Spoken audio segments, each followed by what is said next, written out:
sukses? Dan tipsnya seperti apa nih? Tipsnya satu aja. Jadi saya ada beberapa perusahaan, mungkin ada berapa ya, 7 atau 8 perusahaan lah kan itu. Jadi kita ada pabrik.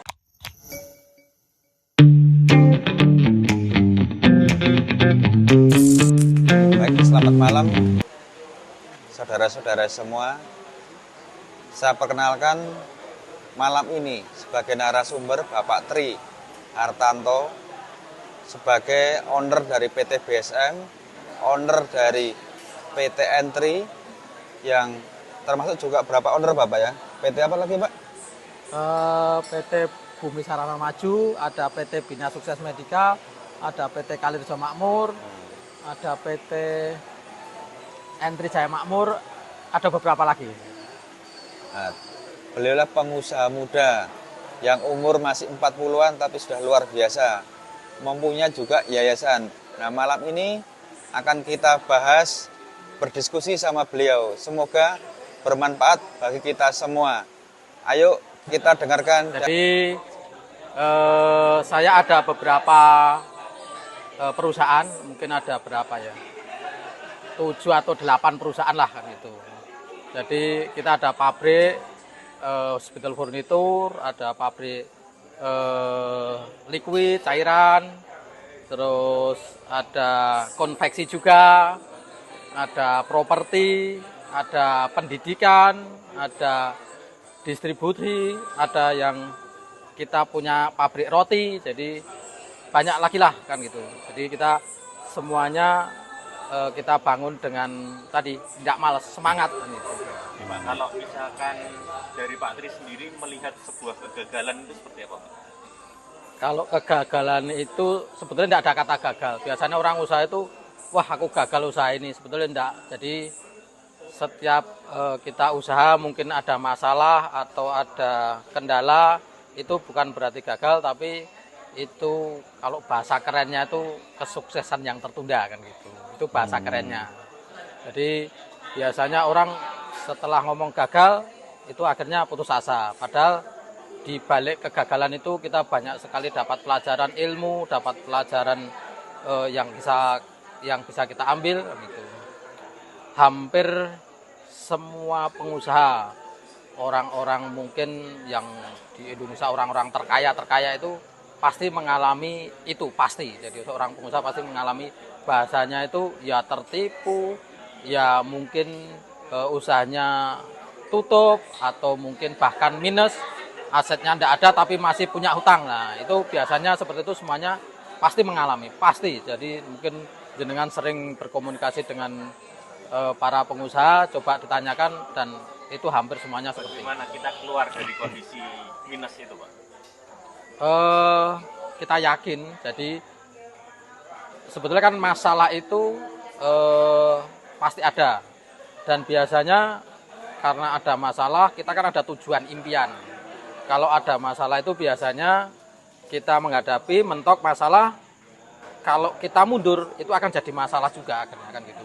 Solusinya tetap impian dicapai, mungkin karena kepentok masalah itu bisa lewat kanan atau kirinya atau bawahnya atau depannya. Jadi masih banyak jalan, tapi untuk menuju apa itu impian. Jadi Selalu berusaha Pak Tri ya? Harus selalu berusaha, dan semua orang harus punya mimpi yang besar.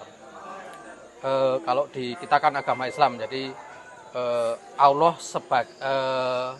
sesuai dengan prasangka hambanya. Jadi kita berprasangka sama Allah bahwa kita ke depannya pengen cita apa-apa, itu pasti tercapai. Allah kan maha kaya, jadi pasti tercapai. Mungkin prosesnya aja yang perlu kita jalani. Kadang orang sudah proses panjang, sebetulnya tinggal satu langkah lagi, tapi karena tadi Putus merasa gagal, putus asa, terus akhirnya mundur. Nah itu akhirnya tidak terjadi apa yang dicitakan. Jadi tidak konsisten, tidak yakin bahwa cita-citanya akan tercapai. Pak Tri, boleh bertanya Pak Tri? Menurut Pak Tri, orang sukses itu bagaimana? Menurut sudut pandang Pak Tri? Orang sukses itu berarti orang yang semakin hidupnya bermanfaat untuk banyak orang. Jadi bermanfaat untuk dirinya sendiri, untuk keluarga, untuk lingkungan sekitar, untuk masyarakat, untuk bangsa dan negara. Jadi bahasanya kan kita harus punya kontribusi untuk negara ini biar nanti kalau orang ngomong kan 2045 Indonesia gemilang. Jadi saya yakin kalau misalnya anak-anak muda yang saat ini di dunia mulai ke pekerjaan atau bisnis itu kalau udah benar-benar pemikirannya arahnya ke Indonesia gemilang 2045 insya Allah bisa terjadi. Jadi Indonesia bisa jadi negara besar lah untuk di dunia, bisa diperhitungkan. Asal anak-anak mudanya ini benar-benar tidak malas. Tri bertanya, kan orang sukses adalah orang yang bermanfaat Pak Tri ya. Ya. Nah, banyak kejadian bahwa kadang orang terdekat kita itu memanfaatkan kita. Jadi manfaat atau memanfaatkan itu bagaimana sudut pandang Pak Tri? Jadi gini, kalau kita dalam tanda petik ya, tanda petik itu kalau kita saat materi kita banyak atau bahasa kita sukses ya, kita ngomong sukses dari segi materi ya, itu pasti orang yang dulu tidak kenal kita berusaha kenal kita. Tiap kali ketemu orang yang tadinya tidak kenal merasa kenal, diceritakan kan gitu. Terus mereka sudut pandangnya kan berpikirnya bahwa ini sukses itu bisa kita manfaatkan kan gitu. Jadi mungkin mereka datang untuk kerjasama atau mungkin MOU atau seperti apa, ternyata cuman niatnya memanfaatkan kan gitu. Tapi kalau yang tadi tanyakan apa yang satu? Memanfaatkan dan bermanfaat. Nah, bermanfaat itu berarti kita berkontribusi, misalnya kan gitu. Di lingkungan kita ada kebutuhan air bersih kita bisa support. Di lingkungan kita ada yang tadi kalau dia kan anak yatim kita bisa support untuk ya menyekolahkan atau ikut bertanggung jawab untuk kelangsungan hidupnya, syukur sampai pendidikan kan gitu. Kan itu juga di Al-Quran juga ada masuk asnaf lah, 8 asnaf yang harus kita pelihara, kita santuni. Gitu. Terus Pak Tri kan juga punya yayasan juga kan? Ya, saya punya yayasan pendidikan namanya Yayasan Bina Akhlak Mulia kan gitu. Saya berharap ini cita-cita paling enggak nek bahasa kerennya yo saya pengen mengubah peradaban kan gitu. Jadi bahasa kerepannya gitu. Peradaban supaya orang-orang itu berakhlak mulia. Berakhlak mulia itu kan berarti dari segi bisnisnya berakhlak, dari komunikasi anak ke orang tua berakhlak, dengan kolega berakhlak, dengan tetangga berakhlak, dengan semua berakhlak baik kan. Terus Pak Tri apakah berasal dari keluarga berada? Apakah keluarga yang mungkin biasa-biasa pada waktu Pak Tri memulai usaha atau mungkin pada waktu merintis? Mungkin bisa diceritakan ke kami. Monggo Pak Tri. Ya. Jadi saya memulai usaha itu bukan meremehkan orang tua tidak mampu atau seperti apa. Sebetulnya orang tua kalau kita ngomong tidak mampu sebetulnya mampu karena keyakinan, kekuatan. Tapi kalau secara pemikiran mampu, tapi secara finansial memang tidak mampu orang tua kan gitu. Tapi semangatnya itu bikin mampu kan gitu. Jadi sejak sekolah saya sudah jualan. Jadi sejak sekolah lulus SMA saya banyak. Jadi saya ternak ayam potong pernah, nanam semangka pernah, jualan pinggir jalan juga pernah, ayam goreng yang bakar kan gitu pernah, terus jualan peso keliling ke sekolah-sekolahan pernah. Jadi ternak parkit pernah, konter di Matahari Singosaren itu pernah, jadi sewa-sewa tempat konter itu. Tapi itu semua nek orang lihat mungkin gagal ya, orang lihat usaha apa-apa gagal. Tapi sebetulnya itu bukan kegagalan, itu malah proses Pak ini. Pembelajaran lah. Dari situ kita ambil pembelajaran luar biasa kan gitu. Jadi karena saya waktu kuliah akhir-akhir itu biaya orang tua sangat berat sekali. Jadi saya merasa kasihan orang tua, makanya saya sambil kerja. Semester akhir itu saya sudah biaya sendiri, jadi sudah caranya supaya saya tidak membebankan orang tua, saya kerja kan. Oke Pak Tri, saya mau bertanya, apa yang paling Pak Tri merasa paling bahagia dalam mungkin suatu keadaan atau mungkin suatu perbuatan? Monggo Pak Tri. Apa ya? Karena saya itu bahagia terus itu. Jadi Mungkin menolong orang lain atau melihat pas senyumnya orang lain pada dibantu atau orang yang pas butuh. Nah itu mungkin. saya terus terang dek, sekarang ini saat ini saya pas waktu pulang kan di rumah orang tua saya kan sedang kosong. Terus setelah itu saya buat rumah tafid. Jadi itu saya tuh tiap kali lihat anak-anak itu pakai tas diantar orang tuanya belajar ngaji. Jadi ramai sekali. Jadi itu kita itu santrinya sekitar 350. Jadi tiap saya kali lihat itu, saya itu terus terang kadang meneteskan air mata bahwa mudah-mudahan ini bermanfaat dan bisa mengalir pahalanya karena itu kan tempat orang tua ya, bisa mengalir pahalanya ke orang tua dan juga yang terlibat di semuanya itu. Kan terlibat banyak itu, jadi ya keluarga, ya adik, ya teman-teman yang support, ustadz dan gitu. Warga juga sekarang sangat mendukung dan bahkan ini saya buat limasan itu warga itu sampai kerja bakti kan gitu. Jadi tidak mau dibayar kerja bakti, pengen ikut kontribusi di situ.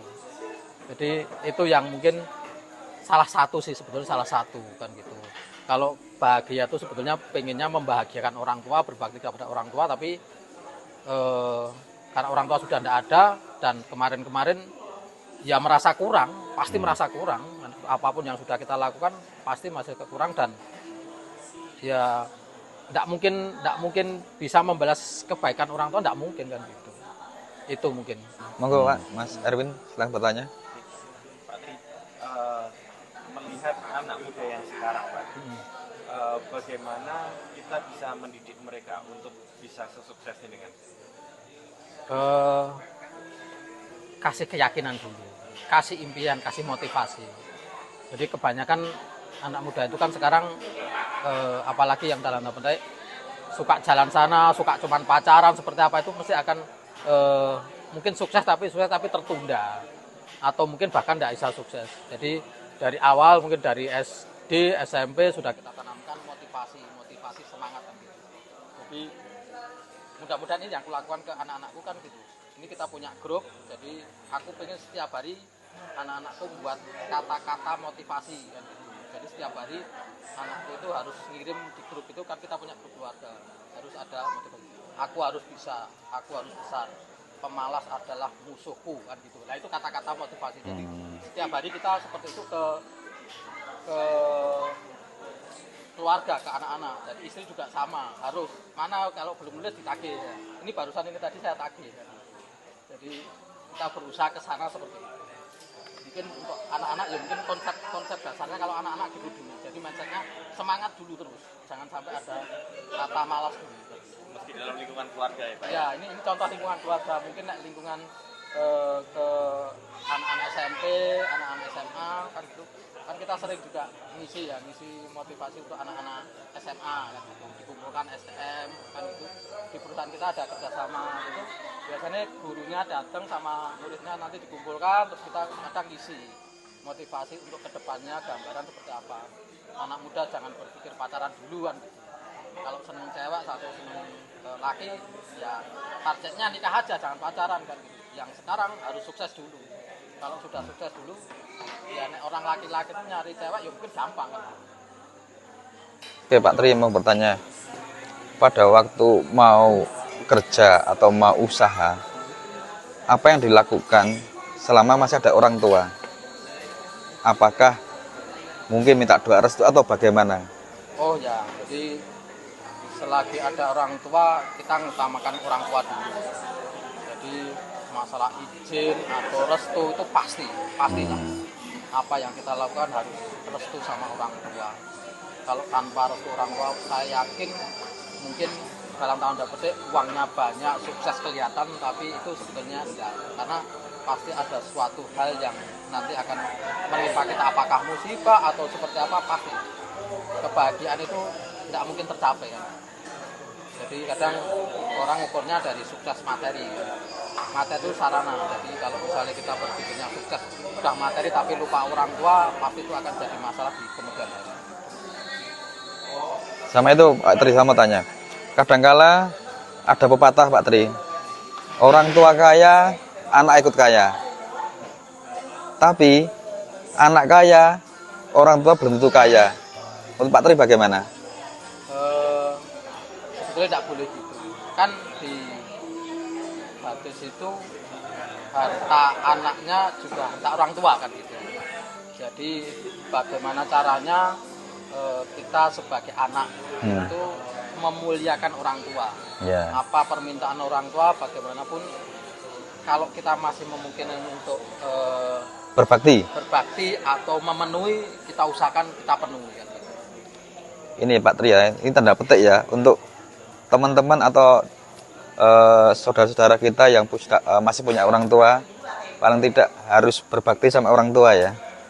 Yang selama ini mungkin sibuk dengan dirinya sendiri, sibuk dengan mungkin urusan sendiri. Nah, mungkin dengan pengalaman Pak Tri ini sudah luar biasa. Mungkin Pak Tri sudah sukses, tapi ada mungkin ada jeda waktu yang Pak Tri tidak bisa menyampaikan rasa terima kasih sampai menurut Pak Tri belum maksimal lah dengan keluarga orang tua Pak Tri ya, almarhum Pak Tri ya. Begitu Pak Tri ya. Ya mungkin Pak Tri dengan kejadian itu mungkin Pak Tri lakukan kebaikan dengan ke orang lain mungkin ya. Mungkin tadi yatim piatu atau mungkin dengan ada yayasan itu Pak Tri. Ya. Jadi ini yang aku alami ya. Ya. Bapak ibuku sudah tidak ada. Ini bapak ibuku ya. Tapi bapak ibunya istri masih ada. Alhamdulillah. Mudah-mudahan itu nanti jadi ladang atau pintu pembuka surgaku. Ya. Karena salah satu pintu surga itu kita buka kepada orang tua. Jadi ini perasaanku ya, perasaanku itu sebetulnya tidak boleh atau menyesal seperti apa kan tidak boleh sebetulnya karena sudah terjadi ya. Saya tuh merasa sangat menyesal setelah orang tuaku, kedua orang tuaku sudah tidak ada. Jadi saya tuh belum bisa membalas kebaikan beliau, sama sekali belum balas, dan banyak hal yang beliau inginkan atau seperti apa saya belum bisa memenuhi. Jadi banyak sekali hal yang saya menyesal.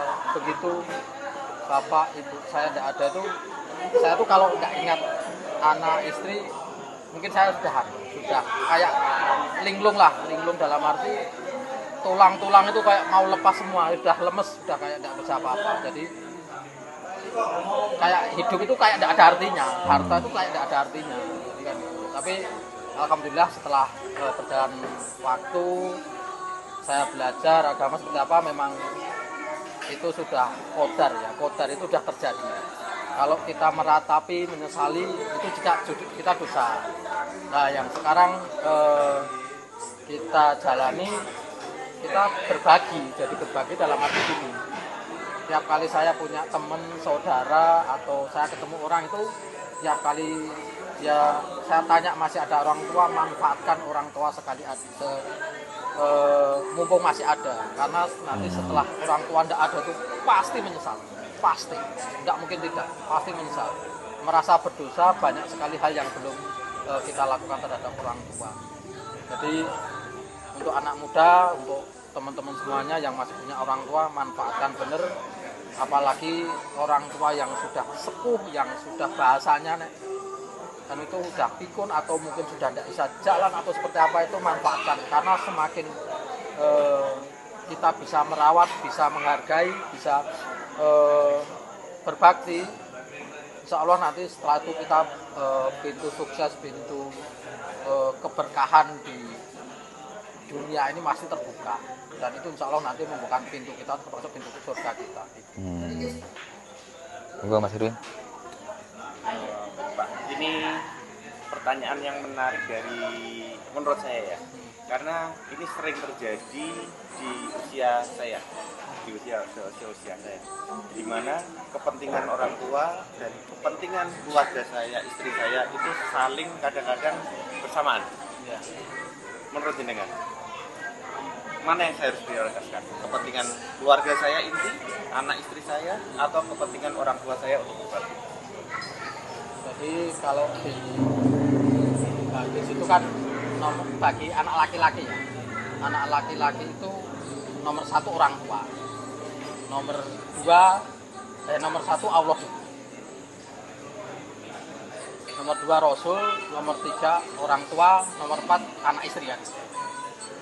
Jadi urutan itu, tapi tidak bisa dipisahkan antara orang tua, istri dan anak, tidak bisa. Katakan kita ngomong harus mengutamakan orang tua, enggak. Jadi itu harus dikasih titik tengahnya. Jadi kalau misalnya ada kebersamaan yang memang itu antara istri dan orang tua, saya yakin pasti bisa didiskusikan. Kalau suruh pilih orang tua atau pilih istri, ya jangan sampai ngomong pilih orang tua, nanti istri juga jadi masalah. Kalau pilih istri, nanti masalah juga bagi orang tua kan.